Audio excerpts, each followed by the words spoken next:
আপনি যেভাবে zero return submit করবেন 2026 সালের নতুন নিয়মে এবং আপডেটেড ওয়েতে, আপনি যদি একজন স্টুডেন্ট, একজন এমপ্লয়ি অথবা একজন গৃহিণী, এর পাশাপাশি আপনি চাচ্ছেন যে জিরো রিটার্ন কীভাবে সাবমিট করবেন, আপনি একটি step by step complete tutorial চাচ্ছেন, যেখানে আপনি এই টিউটোরিয়ালটি ফলো করলে আপনি নিজেই সব কিছু করতে পারবেন। তো কথা না বাড়িয়ে চলুন আমরা স্টেপ বাই স্টেপ দেখে নিই কীভাবে আমরা জিরো রিটার্ন সাবমিট করব অনলাইনের মাধ্যমে খুব সহজ পদ্ধতিতে। হ্যাঁ, তো সেই জন্য প্রথমত আমাদের মূলত যে কোনো একটি ব্রাউজারে, আপনি মোবাইল ফোন থেকে করতে গেলে পরে অনেক ইজি হয়ে যাবে বা আপনার অনেকগুলো অপশন হয়তো বা আপনার ভুল হতে পারে। সেই জন্য আমি আপনাকে অবশ্যই সাজেস্ট করব অবশ্যই আপনি ল্যাপটপ বা কম্পিউটার ব্যবহার করবেন, সেই ক্ষেত্রে আপনার কোনো ভুল ত্রুটি হওয়ার সম্ভাবনা নেই। তো সেই জন্য মূলত আমাদের প্রথমত সার্চ করতে হবে, যে কোনো একটি ব্রাউজারে গিয়ে সার্চ করতে হবে ই রিটার্ন। হ্যাঁ, তো এখান থেকে আমরা ই রিটার্ন লিখে সার্চ করার পরে প্রথম যে ওয়েবসাইটে দেখতে পাচ্ছি, আপনি সেখানে জাস্ট একটা ক্লিক করবেন। এখানে ক্লিক করলে সরাসরি আমাদের সেই ইন্টারফেসটাতে নিয়ে যাবে যেখানে আমাদের মূলত কার্যক্রম করতে হবে। তো এখান থেকে দেখতে পাচ্ছেন আমি সরাসরি এই যে আমাদের ওয়েব ইউআরএলটা আছে, এখানে ক্লিক করার পর আমাদের এই ইন্টারফেসটা শো করতেছে। তো এখানে আসার পর অনেকগুলো অপশন আপনি দেখতে পাবেন। নর্মালি আমাদের কিন্তু অন্যান্য অপশনগুলোর প্রয়োজন হয় না, আমরা জাস্ট এই যে দ্বিতীয় নম্বর যে অপশনটা আছে ই রিটার্ন, এখানে একটা ক্লিক করে দিব। সো এখানের মধ্যে আমি ক্লিক করে দিচ্ছি। এখানের মধ্যে ক্লিক করে দেওয়ার সাথে সাথে আপনি এরকম একটা টেক্সট দেখতে পাবেন, are you registered in E return system, এবং দেখতে পাচ্ছেন নিচে দুইটা অপশন আছে, I am already registered, I am not yet registered. সেই ক্ষেত্রে আমাদের যেহেতু এক্সিস্টিং অ্যাকাউন্ট আছে, তো আমাদের উচিত হবে আই অ্যাম অলরেডি রেজিস্টার্ড। তো এইখানে আমি সিম্পলি ক্লিক করে দিলাম। সো এখানের মধ্যে ক্লিক করে দেওয়ার পরে এখান থেকে দেখতে পাচ্ছেন welcome text pair identification number. এখানে আমাদের সিকিউরিটি পারপাসে ইনফরমেশনগুলো ব্লার করে দেওয়া আছে। আপনি এখানে আপনার নাম্বার মানে টিন নাম্বারটা এখানে প্রোভাইড করবেন এবং আপনার যে পাসওয়ার্ডটা দেওয়া হয়েছিল আপনি সেটা এখানে ইনপুট করার পরে জাস্ট সিম্পলি এখান থেকে সাইন ইন যে লেখাটা আছে এখানে একটা ক্লিক করে দিবেন। আমি আবারও বলতেছি, যাদের এক্সিস্টিং অ্যাকাউন্ট আছে তারাই শুধুমাত্র এইভাবে লগ ইন করে নিতে পারবেন। তো এখান থেকে আমি সাইন ইনে ক্লিক করে দিলাম। সাইন ইনে ক্লিক করে দেওয়ার সাথে সাথে আমাদের ইন্টারফেসটা কিছুটা চেঞ্জ হয়ে যাবে। এখানে লোডিংটা শেষ হয়ে গেলে আমরা সেই ইন্টারফেসটা দেখতে পাবো। তো ফাইনালি আমরা এখানে চলে আসলাম। দেখতে পাচ্ছেন এখানে কয়েকটা অপশন দেখতে পাচ্ছি সাইড বারে। তো এখান থেকে সিম্পলি আমাদের কি করা উচিত হবে, এইখান থেকে আমাদের জাস্ট অন্য কোথাও ক্লিক না করে রেগুলার এই রিটার্ন যে অপশনটা আছে বা লেখাটা আছে এখানের মধ্যে ক্লিক করতে হবে।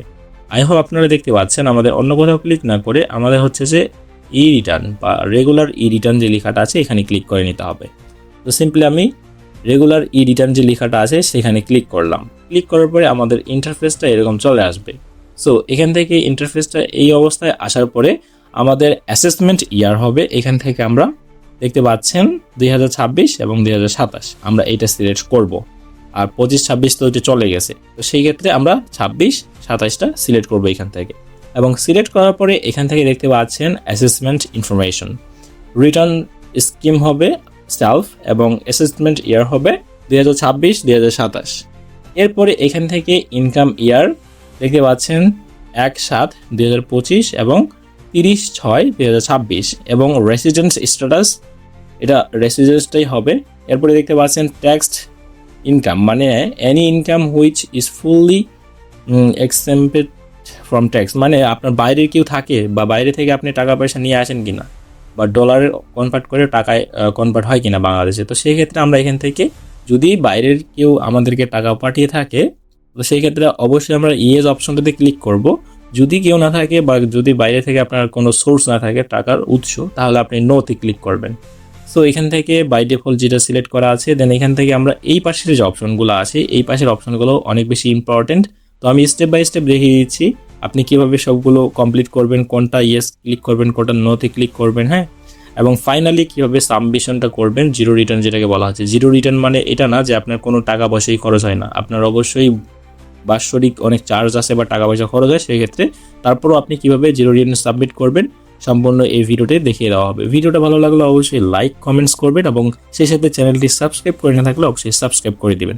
তো পরবর্তীতে আমরা যদি এই যে বিষয়গুলো আছে হিটস অফ ইনকাম এগুলো নিয়ে যদি ডিটেলস কথা বলি, আমি স্টেপ বাই স্টেপ দেখিয়ে দিচ্ছি কোনটাতে ক্লিক করতে হবে কোনটাতে ক্লিক করতে হবে না। তো এখান থেকে সর্বপ্রথম আমরা এইখান থেকে বাই ডিফল্ট যে ইয়াটা আছে দেখতে পাচ্ছেন ইনকাম ফ্রম এমপ্লয়মেন্ট, আপনি যদি একজন চাকরিজীবী হয়ে থাকেন তাহলে সেটা অবশ্যই সিলেক্ট করে দিতে হবে, অথবা চাকরির পাশাপাশি আপনি যদি অন্যান্য কাজকর্ম করেন যেখান থেকে আপনার কিছু টাকা পয়সা হইলেও আসে, সেই ক্ষেত্রে আপনি এটা সিলেক্ট রাখবেন। এরপরে এর পাশাপাশি এই যে ইনকাম ফ্রম আদার সোর্স, এটাও সিলেক্ট রাখবেন যদি আপনি ইনকাম করে থাকেন বা আপনার একের অধিক সোর্স থাকে।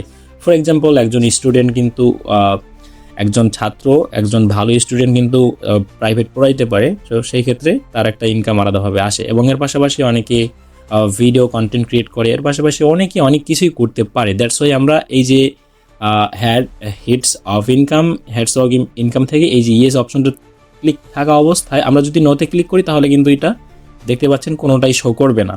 তো সেই ক্ষেত্রে আমরা প্রথমের অপশনটা ইনকাম ফ্রম এমপ্লয়মেন্ট আর হচ্ছে ইনকাম ফ্রম আদার সোর্স, এই দুইটা সিলেক্ট থাকা অবস্থায় জাস্ট আমাদের আর কোনো কিছুই চেকমার্ক দিতে হবে না। দেন এখান থেকে 7 কন্টিনিউতে ক্লিক করতে হবে। তো 7 কন্টিনিউতে ক্লিক করার পরে আমাদের মূলত এই ধরনের ইন্টারফেসটা আসবে। সো এই ধরনের ইন্টারফেসটা আসার পরে আমরা প্রথমে যে অ্যাডিশনাল ইনফরমেশন দেখতে পাচ্ছি, এখান থেকে জাস্ট আমাদের location of main source of income, এখানে any other area because of আমি আউট অফ ঢাকা, আপনি যদি ঢাকার মধ্যে হয়ে থাকেন তাহলে আপনি এখান থেকে সিলেক্ট করে দিবেন, হ্যাঁ, চট্টগ্রাম সিটি কর্পোরেশন বা এখান থেকে Dhaka south city corporation, Dhaka north city corporation, আপনি যদি এগুলোর মধ্যেই হয়ে থাকেন তাহলে আপনি অবশ্যই এগুলো সিলেক্ট করে নেবেন। যেহেতু আমার আউট অফ ঢাকা, সেই ক্ষেত্রে any other areas already select করাই আছে। এর পাশাপাশি দেখতে পাচ্ছেন এখানে আরও অনেকগুলো 2-3টা অপশন আছে, person with disability, third gender বা এই ধরনের আরও অনেক বিষয় আছে, এগুলো আমাদের প্রয়োজন হয় না, এখানে সিলেক্ট করার কোনো প্রয়োজন হবে না আমাদের, হ্যাঁ। তো এরপরে দেখতে পাচ্ছেন ট্যাক্স রিবেট, তো এখান থেকে claim tax rebate for investment, আপনার কোনো ইনভেস্টমেন্ট আছে কিনা বা জিপিএস যেটাকে বলে বা ডিপিএস, হ্যাঁ, সঞ্চয় বা এই সেই এগুলো আছে কিনা, অবশ্যই আমাদের নেই। আপনার যদি থেকে থাকে তাহলে আপনি সেটা দিয়ে নিতে পারেন, সেটা দিয়ে নিলে পরে আপনাকে ডিটেলসে বলে নিতে হবে বা উল্লেখ করতে হবে আপনার আয়ের উৎস কত টাকা কত কি, হ্যাঁ। এরপরে আমরা মূলত এই পাশের যে ইন্টারফেসটা আছে এই পাশে যদি চলে আসি তাহলে দেখতে পাচ্ছেন আইটি 10B রিকোয়ারমেন্টস, আপনার কি এত টাকার কোনো সয় সম্পত্তি আছে? নো। তারপরে হচ্ছে দেখতে পাচ্ছেন নিজের কোনো কার্ড আছে? না।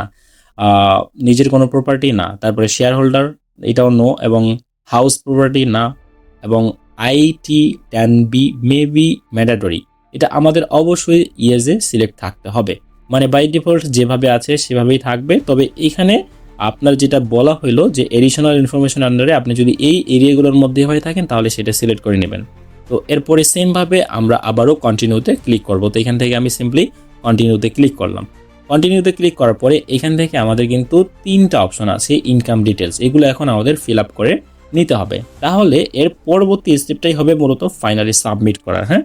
তো এখান থেকে আমাদের এমপ্লয়মেন্ট হিস্টোরি বা এমপ্লয়মেন্ট টাইপ যেটা, সেটা আমাদেরকে এখান থেকে দিয়ে নিতে হবে। তো এখান থেকে আমাদের বেশ কয়েকটা অপশন দেখতে পাচ্ছি, তো এখান থেকে আপনি কোন অপশনটা সিলেক্ট করে দেবেন এখান থেকে। এরপরে হচ্ছে যে ইনকাম ফ্রম এমপ্লয়মেন্ট, এরপরে এইটা ফিল আপ করার পরে আমাদের এখানে নিয়ে আসবে, দেখতে পাচ্ছেন ইনকাম ফ্রম আদার সোর্স, যেহেতু আমরা সেটা সিলেক্ট করে আসছি আমাদের আদার আর কোন সোর্স থেকে আসলে ইনকামটা আসে। এরপরে ফাইনালি দেখতে পাচ্ছেন টেক্সট এক্সাম্পটেড ইনকাম, তো এখান থেকে সেমভাবে আবারও আমাদের দিয়ে নিতে হবে। দিয়ে নেওয়ার পর ফাইনালি আমরা কিন্তু 7 কন্টিনিউতে ক্লিক করব। তো সেই ক্ষেত্রে আমাদের প্রথম যে অপশনটা আছে ইনকাম ফ্রম এমপ্লয়মেন্ট, এইটা আমরা ফিল আপ করে নিচ্ছি, আপনিও সেমভাবে ফিল আপ করে নেবেন। তবে কিছু কিছু বিষয় হয়তো বা আপনার সাথে মিল নাও থাকতে পারে, সেই ক্ষেত্রে আপনার এক্সাক্ট ইনফরমেশন অনুযায়ী আপনি কিন্তু সাবমিট করার চেষ্টা করবেন।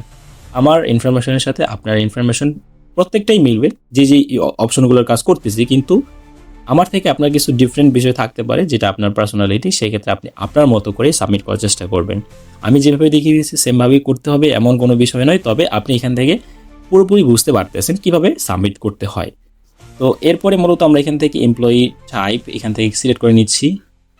এখান থেকে আমরা এমপ্লয়ি টাইপ হচ্ছে যে private and other than government pay scale, তো এখান থেকে এটা সিলেক্ট থাকা অবস্থায় আমাদের নেম অফ এমপ্লয়ার মানে এমপ্লয়ের মানে কি হিসেবে কাজ করেন, তো এখান থেকে আমি যে হিসেবে কাজ করি অ্যাজ এ ডিজিটাল মার্কেটার হিসেবে, এরপরে হচ্ছে ডেজিগনেশন হচ্ছে আপনার পেইডের স্পেশালিস্ট। এরপর এখান থেকে আমরা যদি নিচে চলে আসি বেসিক স্যালারি আমাদের অর্থ বছরে কত টাকার মতো এখান থেকে ইনকাম।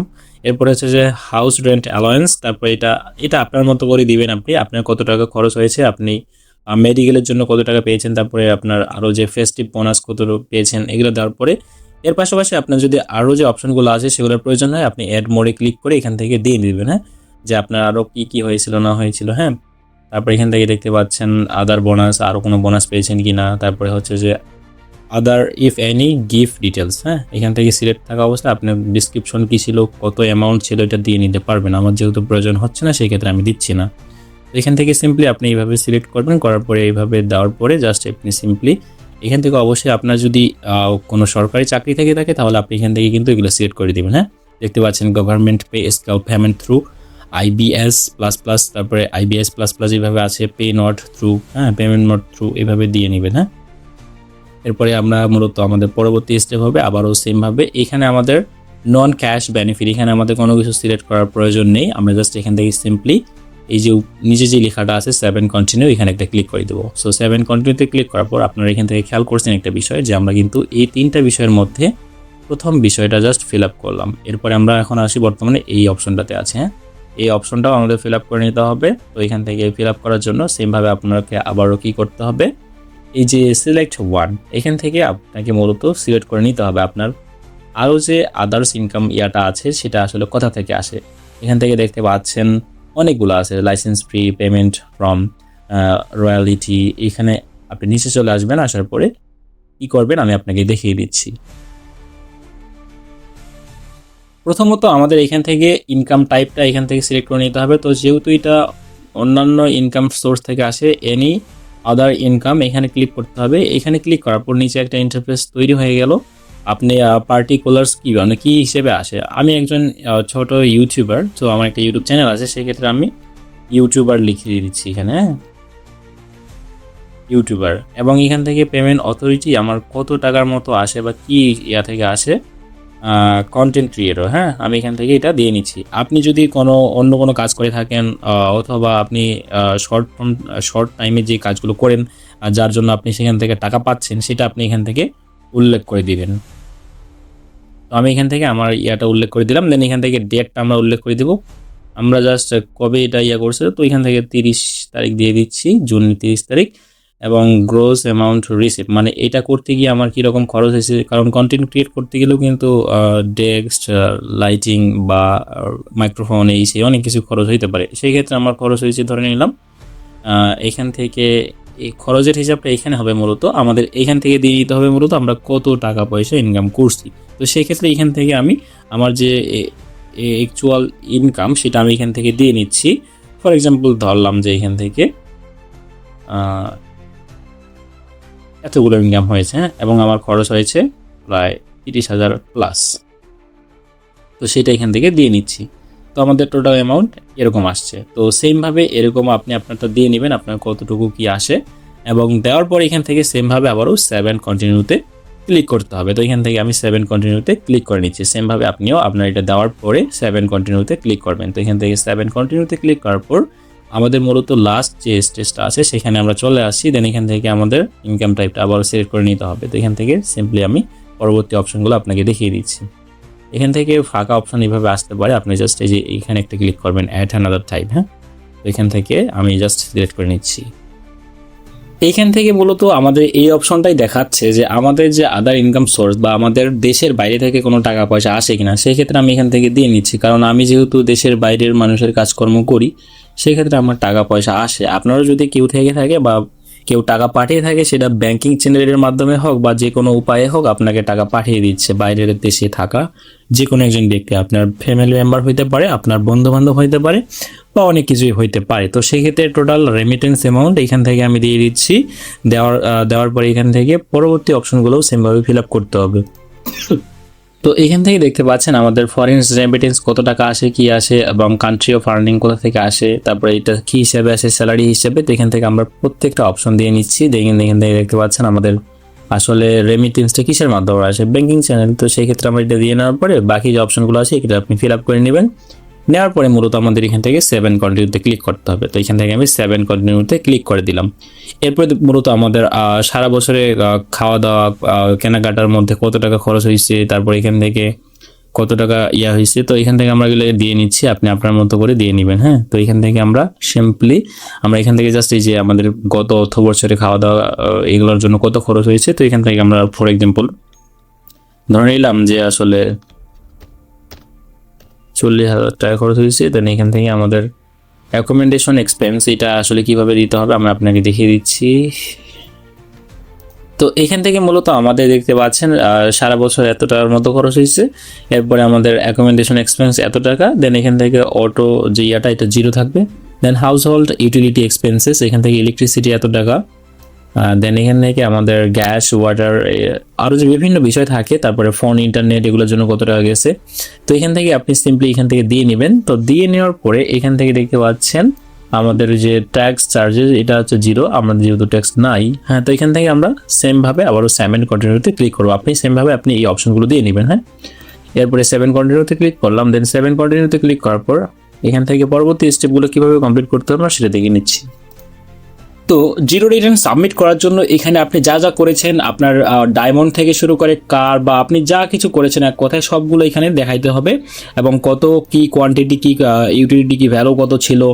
সো সিম্পলি আমি এখান থেকে ফার্নিচার ইয়ে করছিলাম, তো এখান থেকে আমি দিয়ে নিচ্ছি। দেন এখান থেকে আবারও ফাইন্যান্সিয়াল অ্যাসেট আপনার যদি আরও থেকে থাকে, যেমন ডিপিএস বা এই রিলেটেড আরও যে বিভিন্ন বিষয় আছে সেগুলো যদি থেকে থাকে, তাহলে আপনি অবশ্যই এখান থেকে আপনার কাঙ্ক্ষিত ব্যাঙ্ক অ্যাকাউন্ট এবং অ্যাকাউন্ট নাম্বারে ব্যালেন্স কত ছিল এগুলো সব দিয়ে নেবেন আপনার মতো করে। হ্যাঁ, ফিক্সড ডিপোজিট, হ্যাঁ, তো এখানে আরও বিভিন্ন অপশন আছে, যেহেতু আমার নাই আমি এত কিছু সিলেক্ট করলাম না। এখান থেকে সিম্পলি এটা দিয়ে নেওয়ার পরে আমার হাতে এখন এই মুহূর্তে এত টাকা আছে, এটা আমরা মূলত পেলাম। আমরা যদি সর্বশেষ নিচে চলে যাই এখান থেকে সামারি অপশন থেকে পাবো। হ্যাঁ, এই যে আমাদের সামারি, এখান থেকে আমরা সব কিছু দেখতে পাচ্ছি। এই যে অপশন দেখতে পাচ্ছেন ডিফারেন্স আমাদের জিরো। হ্যাঁ, এবং আরও অন্যান্য যে অপশনগুলো এগুলো অটোমেটিক্যালি এখানে চলে আসবে। হ্যাঁ, তো এখান থেকে এটা দিয়ে নেওয়ার পরে আমরা সিম্পলি আবারও নেক্সট বা 7 কন্টিনিউতে ক্লিক করবো। তো এখান থেকে আমি সিম্পলি 7 কন্টিনিউতে ক্লিক করলাম। 7 কন্টিনিউতে ক্লিক করার পর এখান থেকে দেখতে পাচ্ছেন আমাদের প্রত্যেকটা অপশন জিরো হয়ে গেছে। হ্যাঁ, এখান থেকে দেখতে পাচ্ছেন আই হোপ 000। হ্যাঁ, এবং এখান থেকে আমাদের ট্যাক্স কম্পিটিশন বা কম্পিটিশন, তো এখান থেকে ট্যাক্সের যে অপশনটা দেখতে পাচ্ছেন আমাদের প্রত্যেকটা অপশন 0 দেখাচ্ছে। তো এখান থেকে আমরা এখন সিম্পলি কি করব, এই যে এখান থেকে যে আপডেট ট্যাক্স পেমেন্ট স্ট্যাটাস অথবা সেভে ক্লিক করব। তো সেভে ক্লিক করার পরে এখান থেকে আমরা একদম নিচে চলে আসব। নিচে চলে আসার পরে প্রসেস টু অনলাইন রিটার্ন এই যে অপশনটা আছে এইখানে মূলত আমাদের ক্লিক করতে হবে। তো সিম্পলি আমি এখানে ক্লিক করে দিচ্ছি। সো ফাইনালি আমাদের প্রত্যেকটা স্টেপ ক্লিয়ার করার পরে বা সিলেক্ট করার পরে আমরা এখান থেকে সিম্পলি প্রসেস টু অনলাইন রিটার্নে ক্লিক করলাম। ফাইনালি আমরা এই ইন্টারফেসে আসবো। তো এখান থেকে আসার পর একদম সব কিছু ঠিক থাকলে আমরা একদম নিচে চলে আসবো, স্ক্রল করে নিচে চলে আসার পর এখান থেকে সাবমিট রিটার্ন যে লেখাটা আছে এখানে একটা ক্লিক করে দেবো। তো আপনাদের সামনে আমি সাবমিট রিটার্ন যে লেখাটা আছে এখানে ক্লিক করে দিলাম, এবং দেখতে পাচ্ছেন do you want to submit return, yes আমি অবশ্যই সাবমিট করতে চাচ্ছি, আমি ইয়েজে ক্লিক করে দিব একটা। তো এখান থেকে আমি সিম্পলি ইয়েজে ক্লিক করে দিলাম। তো এই ছিল মূলত আজকের ভিডিওটি ভালো লাগলে অবশ্যই লাইক কমেন্টস এবং চ্যানেলটি সাবস্ক্রাইব করতে ভুলবেন না। ভিডিওটি পুরোপুরি ওয়াচ করার জন্য আপনাকে অসংখ্য ধন্যবাদ।